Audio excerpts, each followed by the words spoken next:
Bonjour mes élèves, aujourd'hui je vous ai fait une vidéo mais il faut avoir vu avant les 2 vidéos des fondamentaux que je vous ai conseillées.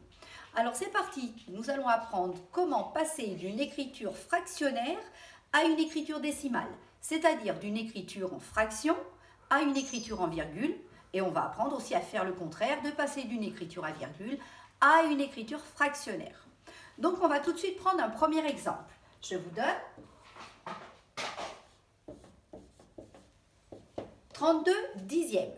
Ça, on sait faire, on sait que c'est 3 entiers plus 2 dixièmes, plus 2 dixièmes. Je le mets dans mon tableau, 32 dixièmes, je m'arrête bien au dixième, et je vois bien que c'est 3 unités et 2 dixièmes.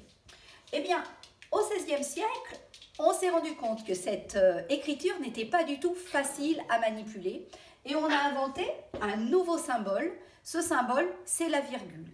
La virgule, je la mets là. Elle me permet de séparer la partie entière de la partie décimale, puisque 2, on sait très bien que c'est mon unité divisée par 10, et donc j'ai pris 2 parties. Donc, j'apprends ma nouvelle écriture, qui est 3,2, qu'on peut lire aussi 3 et 2 dixièmes. Très simple, on prend un deuxième exemple, 684 centièmes. Je vais le mettre tout de suite dans mon tableau. Les centièmes, c'est ici, 684 centièmes. Je vois que c'est 6 entiers et 84 centièmes. Eh bien, grâce à la nouvelle écriture, je le vois tout de suite, c'est 6,84. J'ai 2 chiffres après la virgule parce que j'ai des centièmes. Donc, j'ai des centièmes, je retrouve des centièmes.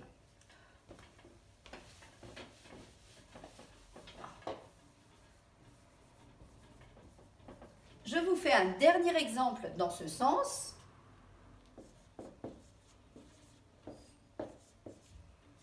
« 428 dixièmes ».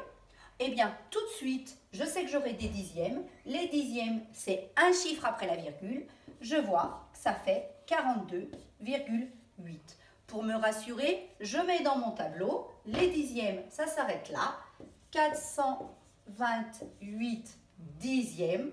Eh bien, je mets ma virgule à la fin de mes unités. J'ai 42 unités entières et 8 dixièmes. C'est très simple. On passe dans l'autre sens. Si j'ai 28,95. 95, là c'est les dixièmes, là c'est les centièmes. Je peux le mettre dans mon tableau.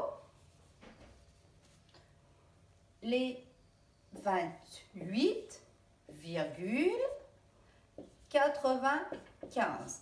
Bien, si je veux savoir combien ça fait de centièmes en tout, ça m'en fait 2895 centièmes.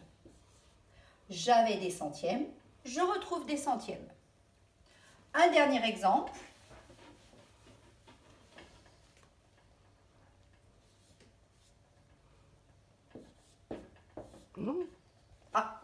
Un dernier exemple, pardon. 4,3, je le mets dans mon tableau. 4,3, j'ai des dixièmes. Ça me fait 43 dixièmes. Attention, quand j'écris en dixièmes, je ne mets plus la virgule, puisque la virgule, elle veut me dire 4 unités. Donc attention, je retrouve des dixièmes, j'ai des dixièmes.